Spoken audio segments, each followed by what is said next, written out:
ఈరోజు వేదిక మీద ఉన్నటువంటి పెద్దలు కూర్చోడాక సభ నిర్వహణ మంత్రి నేను చెప్తారు, ఎవరు మాట్లాడతారు నేను చెప్తా. కూర్చోండి కూర్చోండి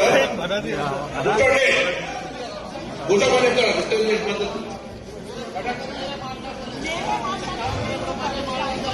సభ ఎప్పుడు అన్ని సమాజాల రాజకీయం పనికిరాదు.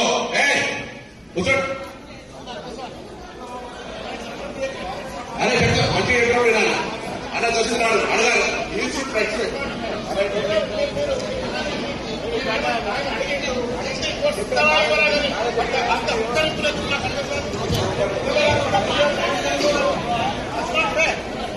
కావాల్సుకొని రేషన్ కార్డుల ప్రక్రియ జరుగుతుంటే అని మీరు కూర్చోండి. దయచేసి దాసోద్ గారు కూర్చోండి, కార్పొరేటర్ గారు కూర్చోండి.